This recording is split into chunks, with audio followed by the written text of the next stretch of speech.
Good evening and welcome to Have a Seat with Chris Hansen. I'm Chris Hansen tonight from New York City, and my guest on this show is someone who probably needs no introduction, Wes Moast, who I think personally is one of the brightest, most creative, and just talented guys creating content on YouTube today. He's funny, he's smart, he writes well, he comes up with creative story ideas, and we've collaborated before, as you probably know. He's joining me again tonight because he's been the target of the most bizarre case of harassment. And he, through no fault of his own, has been entangled in this legal nightmare involving another content creator named Muse. And we'll explain all that in a minute. We talked about this once before, but the case has just taken another bizarre turn. So I wanted to have Wes on again. It's always a pleasure. Wes Moast, thanks for having a seat with me tonight. How are you? Good, Chris. Thanks for having me on again. If you don't know, Wes doesn't show his face. He has a cartoon character face that he uses in some of his content, but he doesn't because of his job, and that's fine because his voice is strong. Wes, Muse, back up for me and the viewers on this channel and explain how you got involved with her in the first place. Well, first of all, I want to, just because I know there was a lot of confusion with your audience last time, I want to make it clear that this is not the band Muse. This is a YouTuber or former YouTuber who went by the name Muse Talks. And actually, it's the story started really because of Vince Nicotra, strange enough, when he was doxing me on New Year's Eve. To his Twitter followers. I didn't have a Twitter account. I only joined Twitter so that I could share my side of the story and point out the inaccuracies and what he was spreading about me. And not long after, I was told that I needed to talk to Muse because she had information on a story. And so I contacted Muse, and long story short, Muse had a really sad story about many ailments, being a victim of domestic violence, just growing up in a cult. I mean, if you would name it, it had happened to her. And at some point, she let it be known that she had feared that she had sepsis because of, she had DID, which is multiple personalities. There was a feeding tube, gastroparesis, EDS. I mean, there's a tweet that I show in my video, but there were like 12 or 13 different things that Muse claimed she was dealing with. So Muse said she needed to get back to the Pacific Northwest where I live for emergency surgery because of that sepsis. And I ended up letting Muse temporarily stay in my home. And not long after arriving in my house, I realized there were a lot of inconsistencies in the story that Muse was telling me.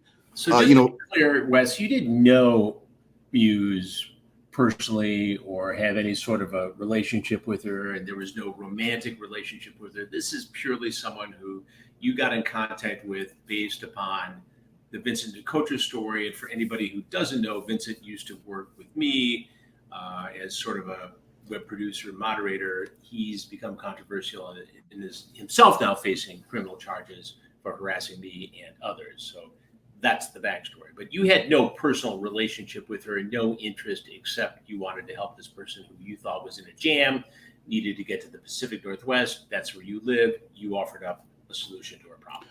Well, and that's where the little bit of controversy does come in. There was talk of a relationship at one point, but that was only after we had been talking for several weeks. And even upon arriving at my home, Muse had, a private room with locking door, and it was not a shared space. And very quickly after arriving, it was, decided that, there was no potential for any type of relationship here. And so it was platonic and you were trying to help, and that was going well for a few minutes until it wasn't. It was a few days, and Muse claimed that she was on 24-hour feeding tubes, feeding tube feeds. But the very first thing Muse wanted upon arrival when I picked her up at the airport was Burger King chicken fries. And that didn't really seem to jive with, I'd seen, I'd researched and looked up what people with gastroparesis are supposed to eat, and none of them were chicken fries. And then after that, it was pizza, it was tacos, it was a lot of junk food. But again, none of the things that someone who needed to be on 24-hour feeds would probably be eating. And then there were other red flags, like whenever we were in public, she would loudly discuss her medical ailments so that anyone within distance would hear them. And I just started to get some feelings that this was not, maybe these things weren't real. Wes, you put together a pretty comprehensive and clever video bringing everybody up to date on what happened. And I'd like to toss to that now so folks can see it, and then we'll come back on the other side and talk about it.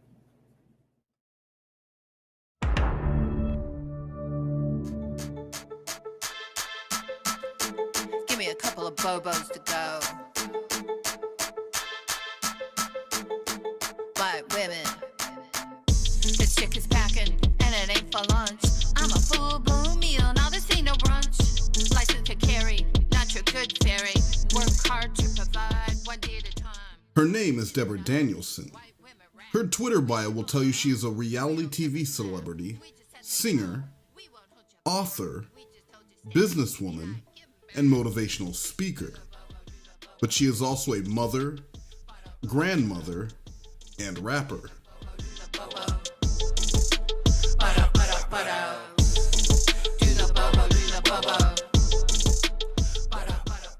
While you may not know her as Deb's OG just yet, you most likely recognize her as the mother of tabloid mainstay and reality TV star Farrah Abraham. So what is Deborah Danielson doing in a Wes Moast video?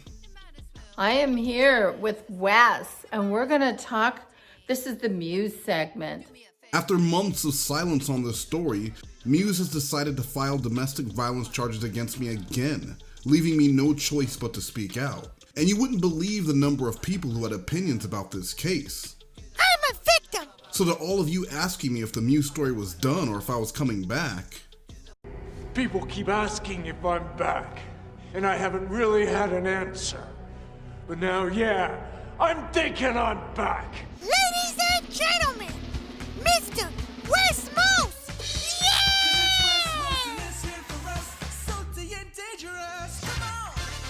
And now, your boy, Wes Moast. what you are about to hear is a very sad story. This is Recovering Doll or Muse Talks. a current or former YouTuber, depending on who you ask, who has a mile-long list of ailments she is dealing with, while also suffering a number of personal tragedies and setbacks in life. Multiple personalities, now more commonly known as DID, gastroparesis, EDS, autism, and OCD would be enough to make most mortal humans crumble from the strain. But when you have also survived being raised in a cult, almost being trafficked several years ago in Seattle, I did go to Harborview after I fled the people that I was with. They said that it did sound like human trafficking. substance abuse issues, a number of domestic violence incidents, a reported grooming attempt by a respected YouTuber in 2019, and one online stalker after another, Muse has exhibited a resilience and strength not often seen. So when popular YouTuber Jessica Kent asked her viewers to share their stories of overcoming adversity, addiction, and their other demons in October of 2020, it was no surprise that Muse submitted her own tale to uplift and inspire others. Hi Jessica. My prior YouTube name used to be Recovering Doll or Muse Talks. In March, I decided to make the decision to slowly leave the internet and stop posting on YouTube as a platform.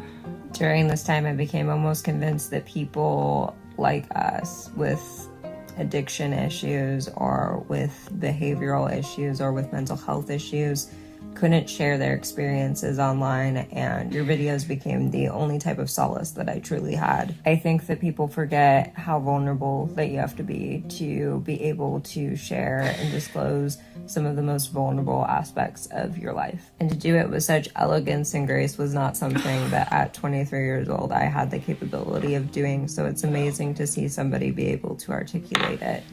And quite honestly, your words saved my life. It was bittersweet, heart-wrenching, and emotional, but most of all, it was completely inaccurate.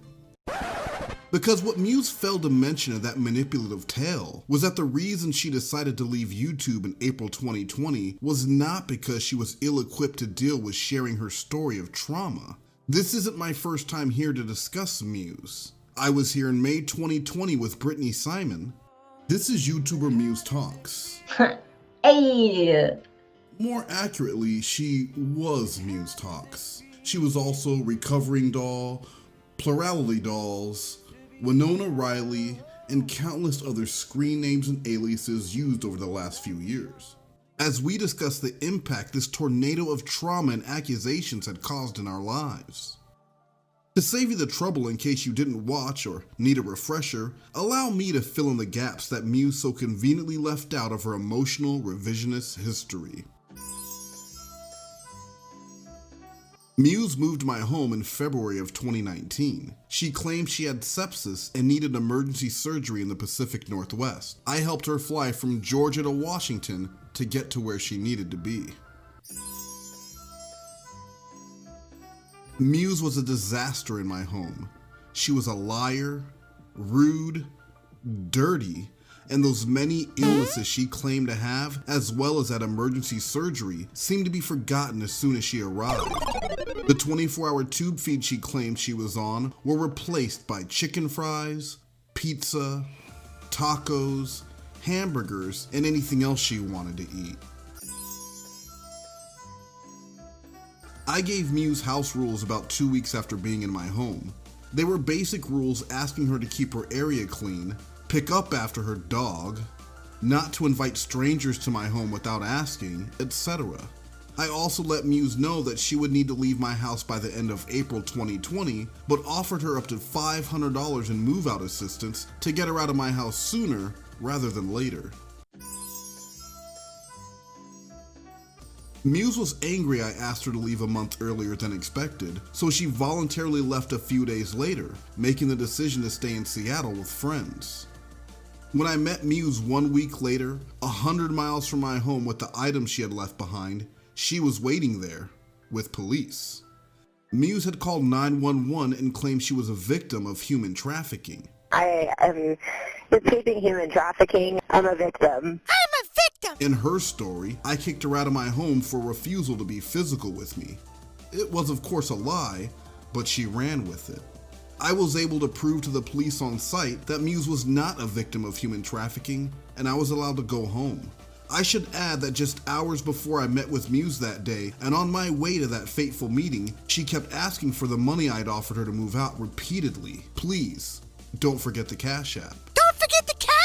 When I let Muse know I would not be paying anything after she called the police on me, she threatened me with court. This was extortion, and charges were filed in my county against Muse that night. 2 months later, after I had made 2 videos detailing my story, Muse made good on her threats, and police came to my house to serve me with a temporary order of protection and a court summons. She had filed domestic violence charges, claiming that my videos detailing her false charges against me, constant lies surrounding her stay at my home, and questioning those many medical ailments that had been the subject of several of her GoFundMes were a hate crime and abusive. You know, funny thing about these GoFundMes is that unless she was able to prove these ailments she was collecting money for, then these were actually criminal. It's called theft by deception, and GoFundMe is full of people collecting money for cancer, rare blood diseases, and sure, even EDS and gastroparesis under false pretenses. There are websites devoted to detailing the stories of these fraudulent tricksters as they delight with glee when the deceiver is ultimately uncovered and arrested.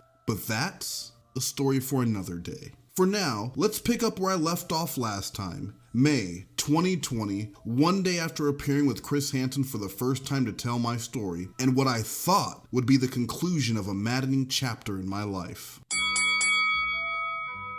When we last left off, I was about to go to court in May of 2020 on some trumped up domestic violence charges that claimed amongst other things that I was abusive to my son. I limited Muse's ability to leave my home without me, which was an outright lie, but in all fairness, you can't spell Muse lied without use lie, So what else could I expect? After an initial delay because Muse was not prepared for court, a second hearing date was set for May 29th. On the big day, while I was anxiously awaiting my chance to defend myself against an argument so insane even the judge was confused, Muse was busy and didn't bother attending. In legal paperwork she filed later in August, Muse would claim that during that second hearing, she was busy on the phone with a specialist putting together a plan that would assist her in getting to a healthy weight. But on a second legal filing in October, she would claim she had been in acute care. Now, I'm no Lieutenant Columbo, just one more thing. so I can't say which is a truth and which is a lie, but what is true is that wherever Muse was, she was busy, making TikToks. These videos covered a multitude of topics, but were mostly about her.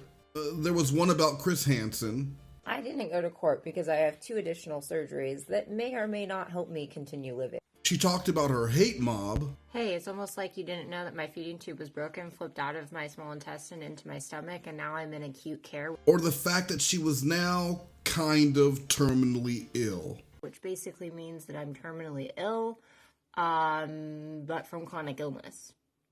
So I hope you feel good. Hope that was good. There was even another video posted which said, "We need to listen to people of color, especially in cases of police corruption," with zero irony.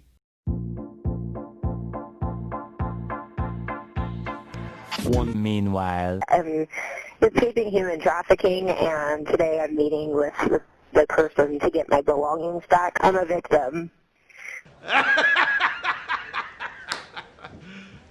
You serious? Her failure to appear led to that case being dropped with prejudice, meaning Muse could not bring them up again later, and I walked away vindicated. The court never got to hear my case, but I imagine if they had, the 4-person singing jury they sometimes use in my state would have made the following verdict. Don't live with Muse, 'cause if you do, she'll you over, old or new. She found good folks and she tricked them. She said, hey, I'm a victim. All those stories turned out to be crap. Don't forget the Cash App.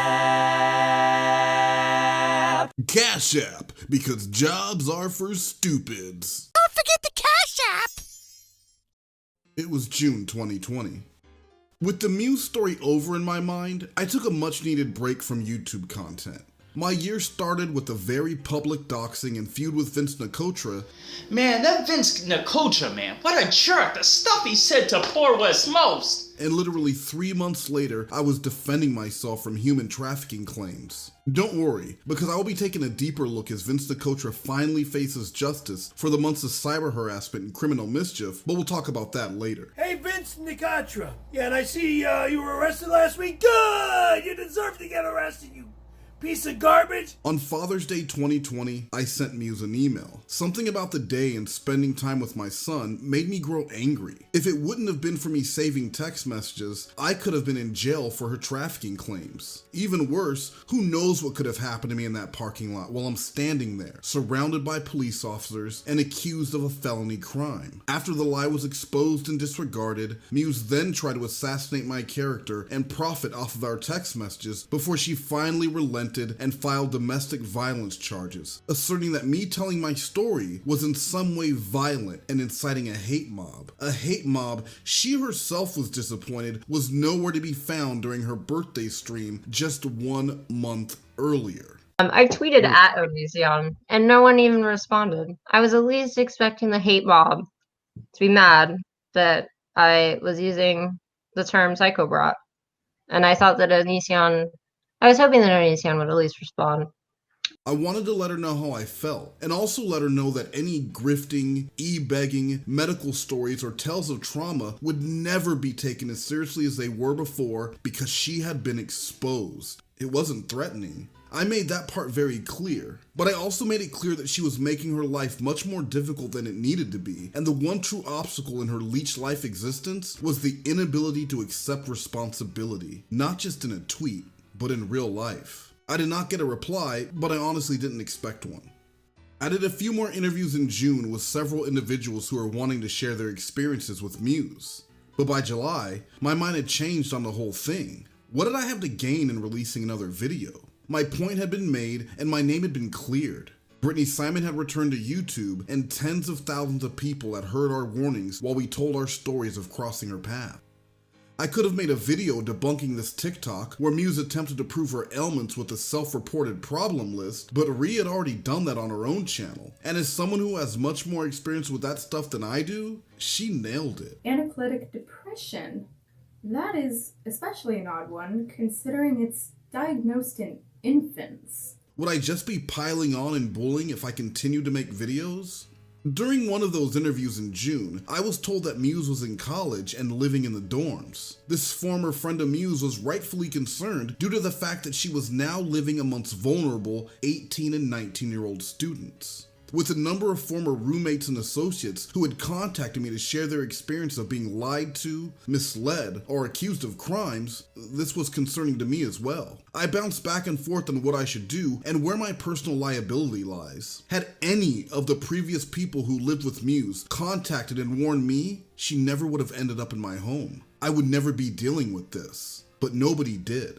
There were no warnings, no traces because of various name changes, and no discernible trail. I went in blind and would later pay the price. If I were to learn later that an innocent student at that school had their life shattered because of false accusations, I would have always felt some sort of guilt for not stepping up when I had the chance. I contacted the local police officer fronting the extortion case against Muse and was advised that contacting the school would be the best recourse. In late July, I did just that and shared my concerns via email. I provided a brief history of my experience, some of the concerns I had, as well as my concern for the students on campus. The idea was not for them to take action, but to be vigilant and aware should any claims be made against a fellow member of the student body. I received no reply and left it at that. I could never say I didn't try. I didn't share Muse's location on Twitter or in a video or broadcast it in any way. I was done. The once burning desire to create content smoldered to a single flickering ember, threatening to extinguish itself at any time. But like anyone who has paid even minimal attention to Smokey Bear could tell you, it only takes a single spark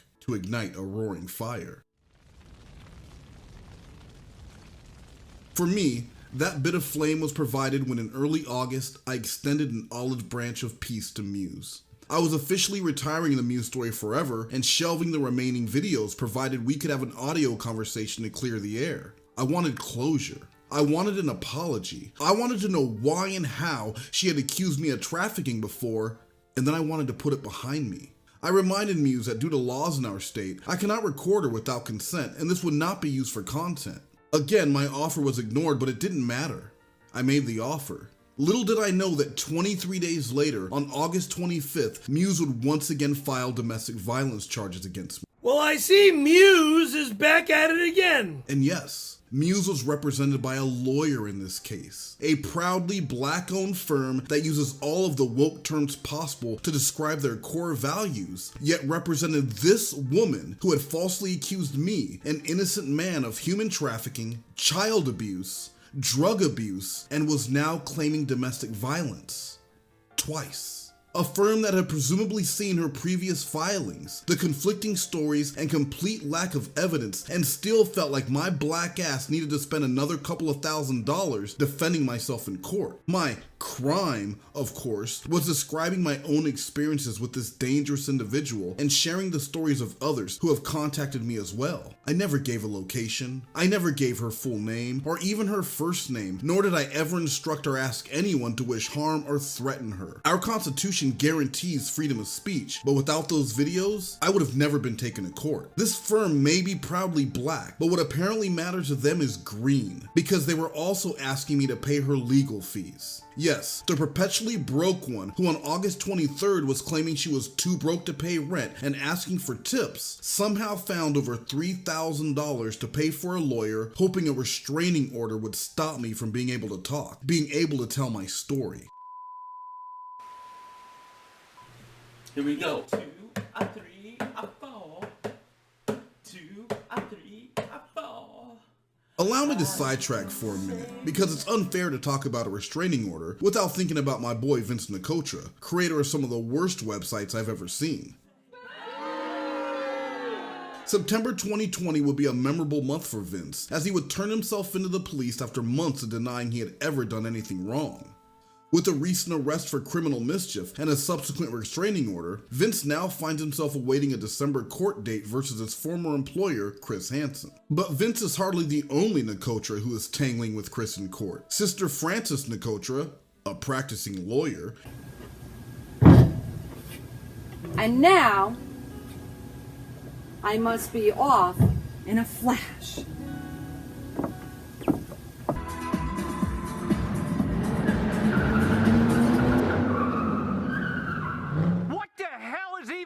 is entrenched in legal warfare with Hansen, insisting that the negative reviews her business received after becoming entrenched in the online games of her brother were because of Chris Hansen. I mean, and meanwhile, I have nothing to do with his gripes, simply just for having an association, whether it be familial association or otherwise. Suddenly now I should be banned, and here I am, not even in the digital community at this point.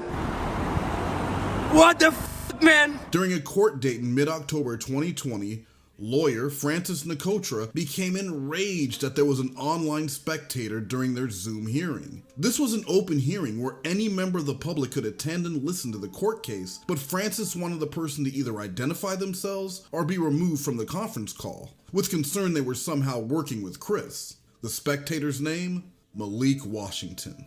Frances is clearly not a fan of Chris's work, or she would have remembered Malik.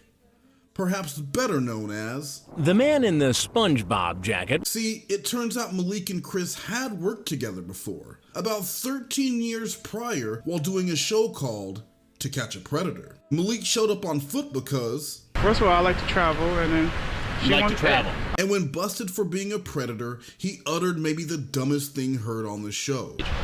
Can you give me a ride home? Because I want to walk back. I can't give you a ride, I'm sorry. I had to walk back? Well, that's up to you. The case with Chris and Frances drags on while Vince waits on deck. With rumors swirling about misappropriated funds and more charges possibly forthcoming, what does the future look like for Vince? Here to give his personal opinion is actor, comedian, proud Italian, star of the cult classic film Windy City Heat, and newest member of the Cat G Studios family, Chicago's own Perry Caramello. Perry Caramello. Perry, thanks for joining me. How are you today? I see Wes Moast here is one of my good old friends from a long time ago, and somebody I don't stay in contact with a lot, but yeah, he is definitely my favorite black guy. That's not at all what I asked, but I guess thank you. Perry, we asked you what you thought of the Vince Nicotra situation earlier in the week, and you had this to say in your pre-recorded statement. What are you doing, hacking people's computers and people's private information for? You claim you're Italian. No, you're not the Italians that I like to know. That's all I can tell you. You're an embarrassment to the Italian community, and I think you should go yourself and kiss my. At some point, Perry did become confused and for some reason believed Vince had stolen his personal information, leading to even more outrage from Mr. Caramello. My private information is none of your business, you. If I find out that you are giving out private information about me and my private life, go yourself. And I'll find the way to have the cops put you away. There's a lot of people that I like to see put away, but the rest of the footage is mostly unusable as it's just screams and more profanity. Thanks for taking the time to share your thoughts, Perry, but can I ask why you did the video wearing what looks to be a terry cloth diaper of some sort? Everything's dark these days. You can't do anything, you can't go anywhere, you're all locked up indoors. And then we got some loser by the name of Joe Biden who wants to become president. Makes perfect sense. Thanks again, Perry. Good day. Peace love out. As I said, it just continues with the Nicotras as they compete to be the nuttiest family of 2020. Oh! Good day. This only guarantees that this Thanksgiving with the Nicotras will be the most awkward one yet, as the topics bounce from Vince's arrest, ladies and gentlemen, we got him, to the Franny Law YouTube channel,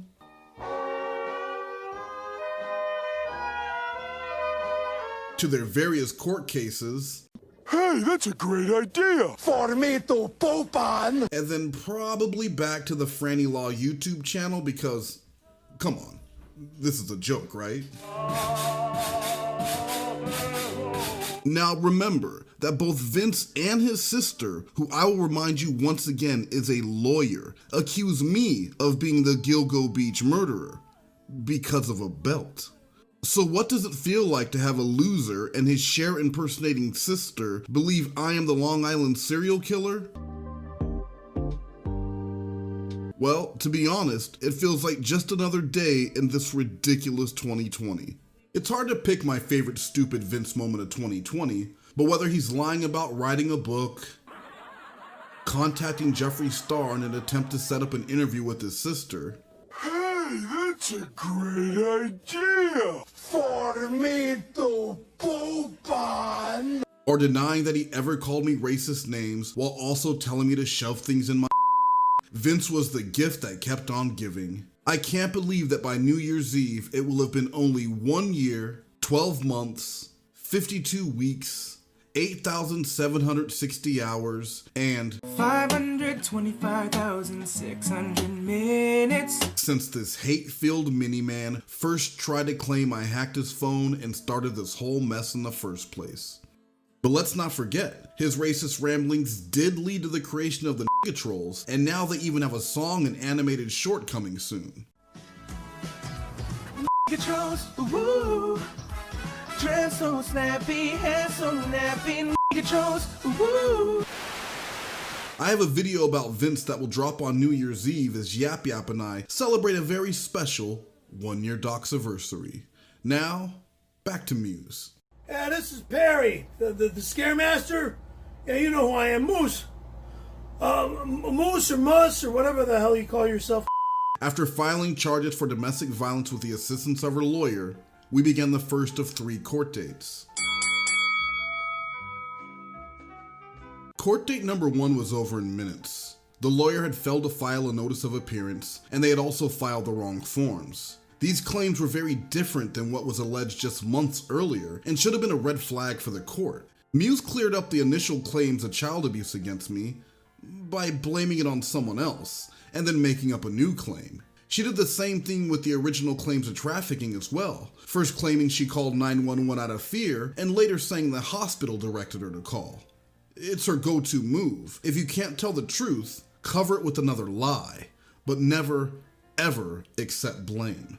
You're not being told the whole truth. And here on March 6th, as she allegedly laid in a hospital bed after receiving what she deemed emergency surgery, she has a sudden realization that she has been trafficked and is also calling domestic violence hotlines, claiming me asking her to leave 1 month earlier than she wanted was somehow a crime. This was 6 days before I was almost arrested for human trafficking, and I had no idea at the time she was making these allegations. My first video about the accusations would not come out until a full 3 weeks later, videos she would use to file domestic violence charges again in May. But why would she have been calling them in March? Remember these calls to the domestic violence hotlines, because it's important later. Hot take, bro. Hot take. This time she claimed she quit sex work because of my son and was uncomfortable with him being in my house. Never mind the fact that she never did any type of work when my son was at home. While here she claimed she retired from it because of deity, and earlier it was because of RSN. And that one would be pretty difficult for Muse to refute. She told me about starting this GoFundMe about 3 days before leaving my house, and 1 day before getting the house rules for me with an updated move-out date. The GoFundMe was titled Leaving Adult Work and was all about the abuse she suffered at the hands of YouTuber Realstream News.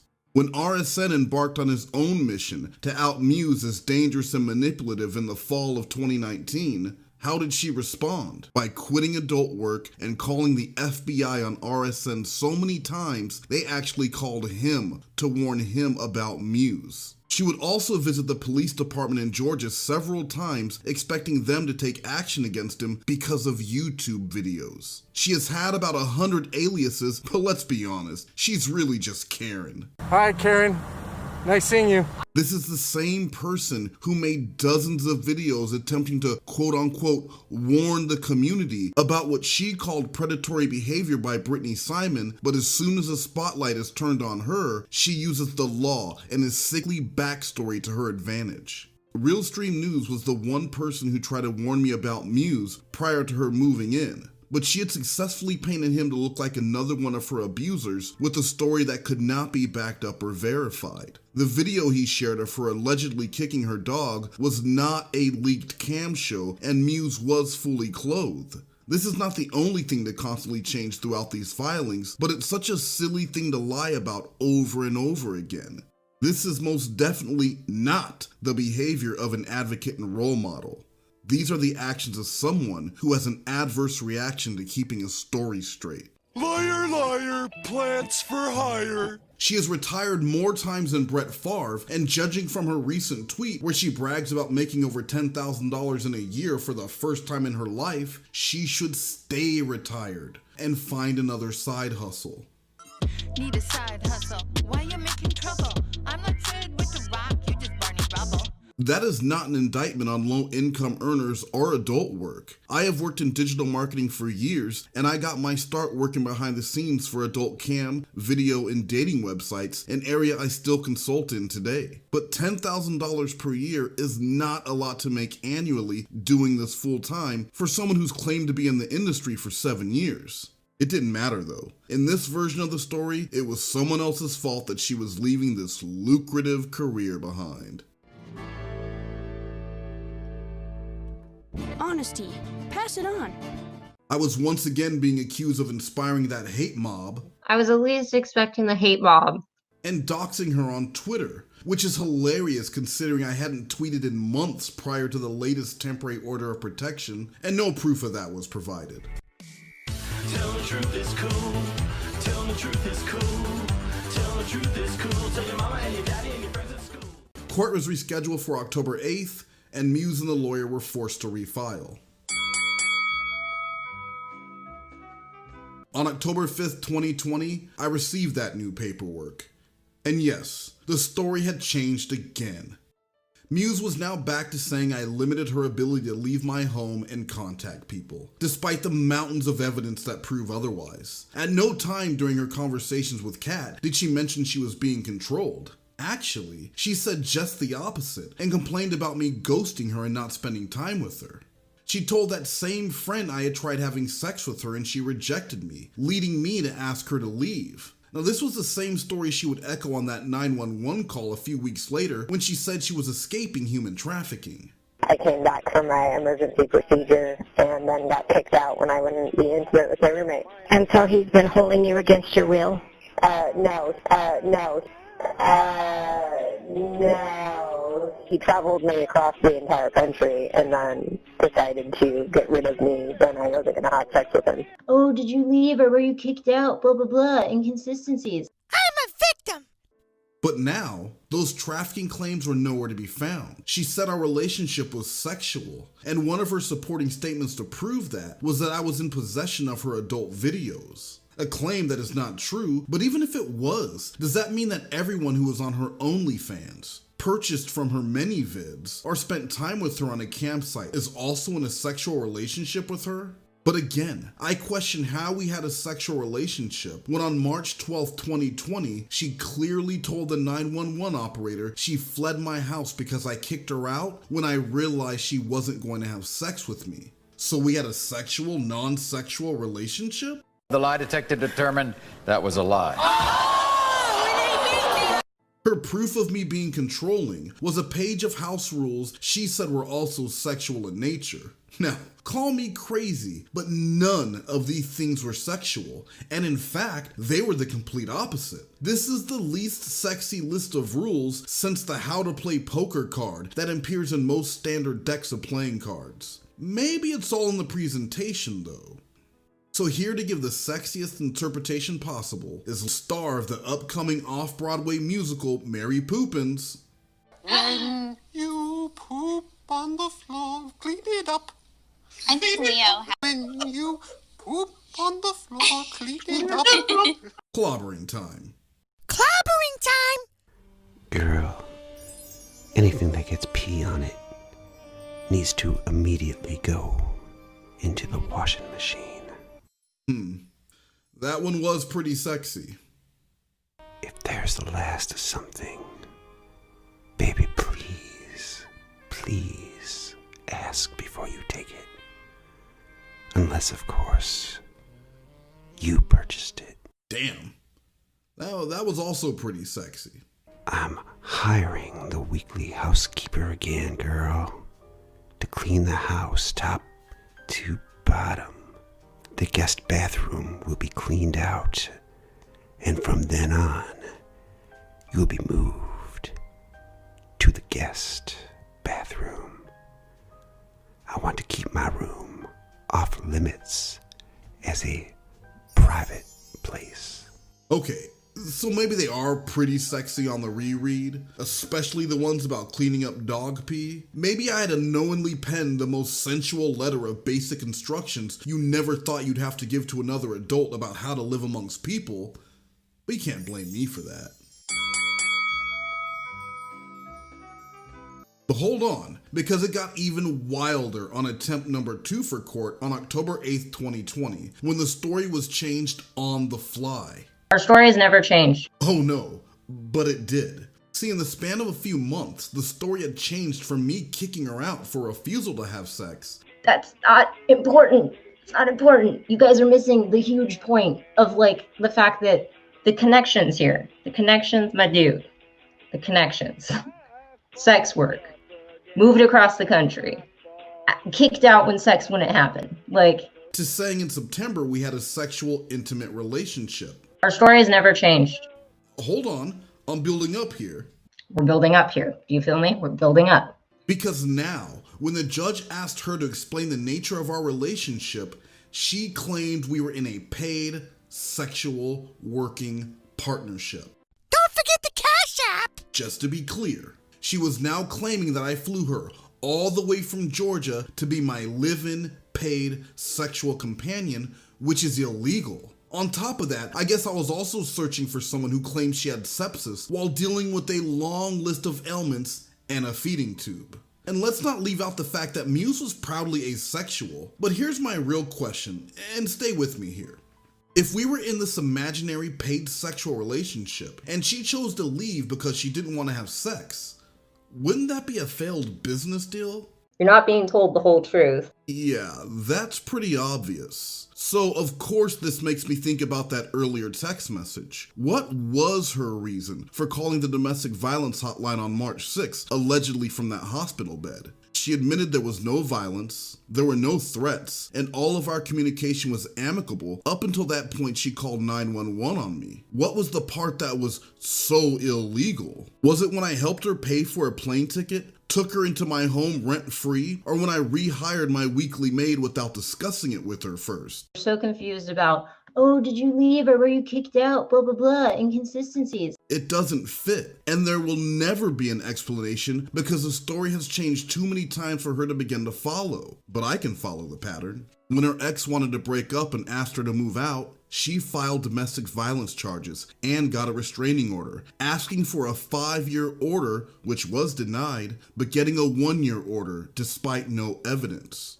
When RSN was trying to out her on YouTube, she called the FBI and the police several times. When Brittany Simon made a video on her own channel discussing the truth behind those earlier lies told by Muse, Muse even threatened her with legal action, but cannot follow through because she doesn't know where Brittany lives. When I wanted Muse to leave my home earlier than she wanted, she was going to make me pay by involving the law or police in any way she could. That's why she was already threatening me with court after that night in Chehalis when I let her know I would not be paying her move-out money. This was and always has been about revenge, and her inability to admit that should be concerning for anyone who has to deal with her in person. Remember, we're a pathological liar. I don't think anyone's going to forget that. Screenshot that. Use it in your next video. I don't care anymore. I gave her a move-out date, and she left earlier than proposed. So then why would she later contact the police and claim to be escaping human trafficking? If she was flying here to be my willing and paid sexual partner, how do you explain that? Which one is the lie, because these stories are all very, very different. The judge asked Muse again if we had an intimate dating relationship, and she could not answer. Muse maintained we were in that paid, sexual, working relationship. An illegal working sexual agreement that a family court was being asked to rule on. Court ended soon after due to time constraints, and a final hearing date was set for October 20th. The third and final court date was when things really went off the rails. On October 20th, Muse opted not to testify, instead crying and accusing me of discrimination for questioning her ailments. But it didn't matter, because the judge had already made her mind up before court began. After 30 minutes of testimony from both sides and closing arguments, the judge made a shocking ruling. The court sided with Muse and found it credible that Muse was terrified because of the email I sent. But no, not the email to her. When I sent that earlier email to the school where Muse lives to provide a warning and express concern, what action did they take? Did they consider the evidence presented and hold on to it in case anything came up? No. They gave the correspondence to Muse, identifying the person who was making these claims. Think about that for a minute. Had our sexes been reversed, do you think things would have gone the same way? My desire to warn this institution, to potentially protect the next victim, was my downfall. It didn't matter that Muse had called the police on me and lied about being trafficked, later filed domestic violence charges, constantly changed stories, and put me at risk of arrest or worse in that Chehalis parking lot in March. The court once again sided with the sickly crying girls, and her claims of I'm a victim were temporarily validated. It's not lost on me at all that her restraining order against her ex, Christopher, that she proudly waved around as a proof of victimhood just a year ago, expired less than a week before she filed these new charges against me. Muse requested and received a 2-year order of protection. 24 months in which I can't contact or go within 500 feet of a person who lives 150 miles away and who I have no interest in ever speaking to. This is a slap in the face to real, actual victims of domestic violence who struggle to get the assistance they need, while someone like this can abuse the court system over and over again and make charges stick on what was nothing more than an attempt to warn administration. I was ordered to pay $2,500 in legal fees, while the person who made false felony charges against me and then attempted to extort me with threats of legal action should I not pay up, walked away scot-free. Speaking about Vince Nicotra, it took months and months of gathering evidence for him to finally come to justice for what he had done. For me, it took one email. But the story will live on this channel, other channels, YouTube and beyond. The story of the YouTuber who accused me of everything and anything while her own story melted and dissolved into a cascading cesspool of lies will remain. For good. The only thing this incident proves is that the system is broken and no amount of woke politics will fix things. It's only going to make things worse. It's one thing to believe victims, but it's another thing to embolden and empower the people who wear the victim label as if it was another item on an ever-growing list of achievements. I appreciate all of you that have reached out to me on Facebook and Twitter and offered to donate or asked about a GoFundMe. I'm good on the money, but there is a way that anyone watching this can help. Talk about it. For every $1 you are willing to donate to assist with my legal cause, share this video or talk about it with one person, because the story is important. My life could have been completely unraveled by encountering Muse, but I wasn't going to let that happen. I'll take one on the chin with this basic order of protection I have zero interest or intention in ever violating if it proves the lengths this person is willing to go to inhabit a state of perpetual victimhood. But the last thing I considered when I opened my home to Muse, rushed her to my state for emergency surgery after a sepsis scare, was that 8 months later, I would be looking at an order of protection for domestic violence for sending an email. It only took a little over 2 weeks, half a month, just 16 days to completely alter the course of one's life. And speaking of 16, let's get back to Deb's OG. I'm back. Guess who? Who was introduced to America on an episode of MTV's 16 and Pregnant. I don't hear opinions from DMs that never reach me. We don't recognize you from a single show on TV. Deborah Danielson and I bonded over the course of a few days while discussing our experiences with being scammed online. You say to yourself, oh, what does Debs-OG or Deborah Danielson know anything about scammers? Well, I wrote a book. It's called Vapor. I too have fallen prey to being scammed. And so I'm here today to encourage people, along with Wes, that doesn't have to earn you a badge of dishonor, and you don't have to feel ashamed, and you don't have to feel discouraged. In my case, it has cost me some aggravation and a few $1,000s in legal fees. But in Deborah's case, she lost a small fortune and so much more. After writing a book that I linked in the description, she became an advocate for victims of scammers, fraudsters, and cons. In my next Muse video, where I share the story of two of the men who are arguably closer to Muse than anyone, Deborah will offer tips, insights, and of course, her opinions and thoughts on my case. We will also be doing a standalone video about how she was ripped off for $250,000 by a man she met on Match.com and how it changed her life today. Because you never think it could happen to you until it does. So, God bless. Stay tuned. Scammer episode up and coming. And in my case, not all is lost. Within minutes of that Jessica Kent video launching, there were people leaving comments below, alerting Jessica to who she had inadvertently featured in her video meant to inspire. Less than 24 hours later, Muse had been edited out of that video so as not to sully the uplifting message of recovery and hope. My tiny channel, my lone message of warning that unexpectedly dropped in March 2020 has continued to grow as people stay vigilant. One of the main components in overcoming addiction or unhealthy habits of any type is accountability. And what Muse has proven is that when it comes to her and accepting responsibility for her actions, the idea is just as laughable as her supposed ardent support for Black Lives Matter, mere days before sending several police officers to my home for the second time to serve me with a protection order. So thank you to Jessica Kent, her community members, and the people who tipped her off, because the only way for these things to stop is to combat it head on. Unfortunately, Muse is not the only person out there like this. There are people with dubious, devious, deceitful designs in every nook and cranny of the internet that are just now getting their due. People like YouTuber Ember Inferno, who docks members of her own community, giving their personal information to a registered sex offender for her own nefarious reasons, while also recording the proof. Emma found out who this person is. It's a woman and her husband. And her name is Mandy. You should have Lauren just call her back and say her full name. That way she'll be scared. You gonna do that, Winnie? Yes.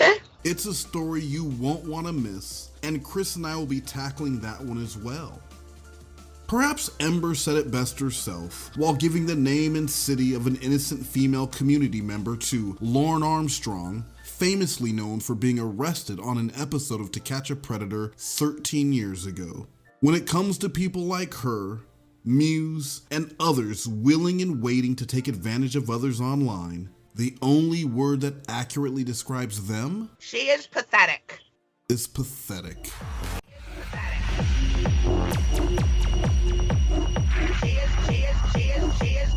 She is pathetic. That's it for me. Your boy. And my favorite black guy, Wes Moast. And I'm back. Bitch. And this is how we know it best. This is salt.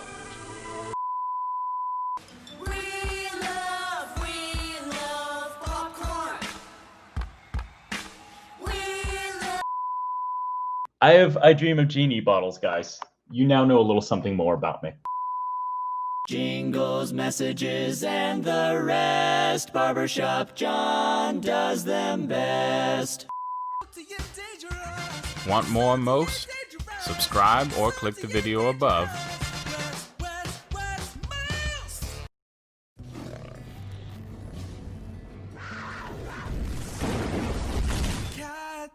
Studio. For me to poop on. Wes, I can't believe this judge imposed a restraining order against you based on the totality of this case. Yeah, and I think that maybe when the first case was thrown out with prejudice, meaning that none of that stuff can be brought up again, that might have actually hurt me the second go round, because none of that evidence, none of her manipulating me to come out earlier, because initially I didn't want her to stay in my home. I was going to help her find like a room to rent or something here, and that was the agreement. But because of what she kept calling sepsis and this emergency, she kept pushing the date forward, also claiming that she was being stalked by fans of Real Stream News, that they were trying to break into the home she was staying in. So she really pushed that urgency. And, that would have been apparent. It also would have been apparent, the messages where she made it very clear that nothing physical had ever happened between us. Just a lot of the perjury, a lot of the lies, because of that first case not being admissible, that probably hurt me the second time around. But I couldn't believe it either. And what was the judge's reasoning for that? Well, the judge felt that and it was all based off of one thing, and it was the email that I sent to the college to just try to warn them and let them know that this person who had I've been contacted by 14 people who have either lived with or encountered Muse, and they all have a very similar story of being used or being accused of things. And that's a pattern. So why would I believe that it stopped after leaving not just my home, but the home she went to after leaving my house? Because it continued there. Just to be clear, what you did was not contact her, threaten her, expose her, talk about her in any way. You merely sent an email to the college campus where she was living saying, hey, you should be careful here. You may have a dangerous person who's not really a student living among other students who could be preyed upon by this person. Is that fair? And that was all it was. It was just a warning so that maybe if some accusation came out, they would look at it a little deeper, because there is a tendency to want to believe victims. And I completely believe that if I was warning them about a male who I believed was a predator in any way, it would have been taken much more seriously. But instead, after getting this warning that, hey, this is a dangerous person who has accused me of lots of things, they gave her that correspondence.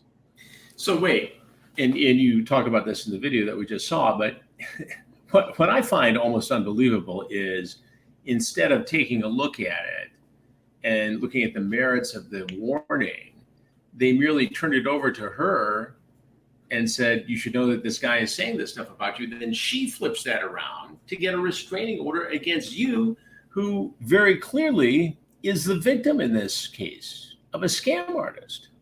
And that's all it is. I mean, you can just see it in the way, and I only point out so many of the inaccuracies in my video or my videos, because there's just so many things. I don't think she even knows what the truth is anymore, but I don't feel like this is a case where mental illness is making someone unaware of what they're doing. It's very calculated.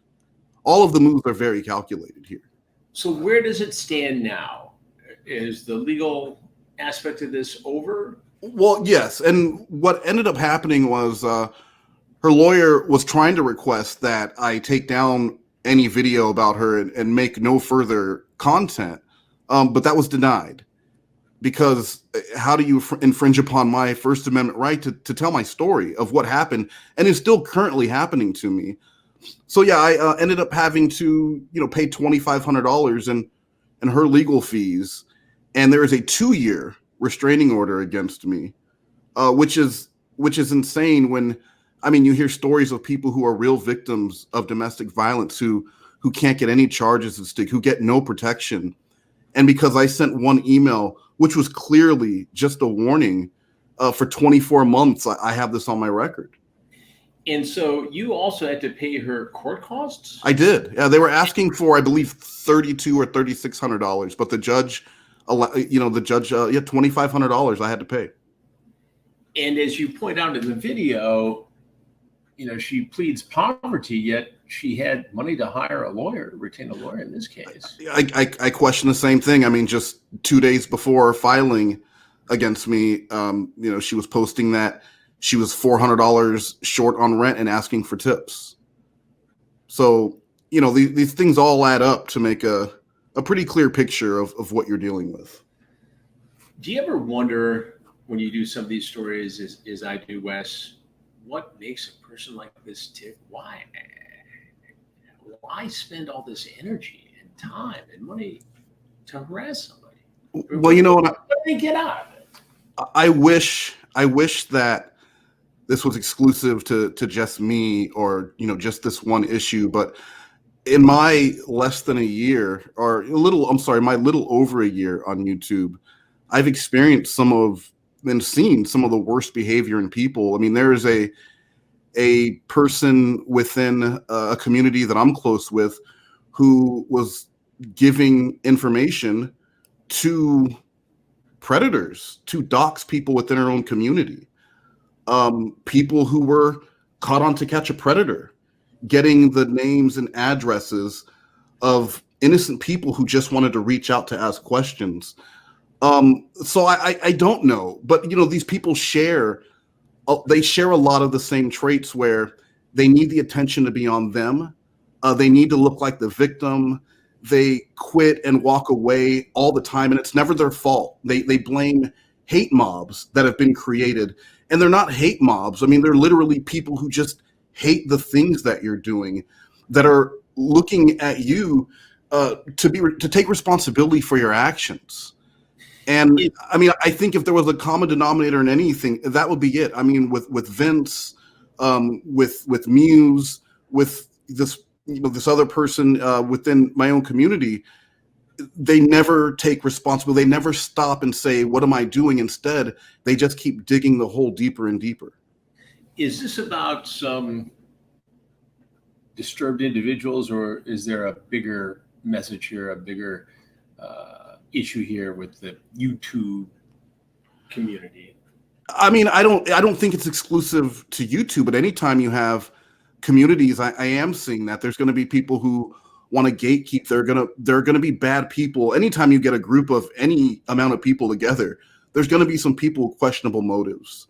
And maybe that was where I was naive in coming to YouTube, that I just thought it was going to be a place where people were making videos and having fun, for lack of a better word. But I had no idea that making a video with a person that someone else doesn't like is going to bring a lot of hate on you, and people telling you why you shouldn't do that, or not making a video with a person, or having an opinion that someone doesn't like. I just didn't realize that there was that much toxic behavior and so many toxic people out there. And now I'm just seeing that it's much more rampant than I thought. I've seen it firsthand myself. All you do is you try to, right wrongs and expose criminal activity, and that's not good enough for some people apparently. But all in, Wes, emotionally, psychologically, financially, what has this cost you? Well, this is I mean, emotionally, I can't even begin to talk about what it's cost, because I mean, I make a lot of jokes, and I kind of make light of it in my videos, but I mean, just thinking about having those police around me in Chehalis, accusing me because I've been accused of trafficking someone, and that claim, even though she has completely abandoned it, there's never been a retraction. There's never been an apology.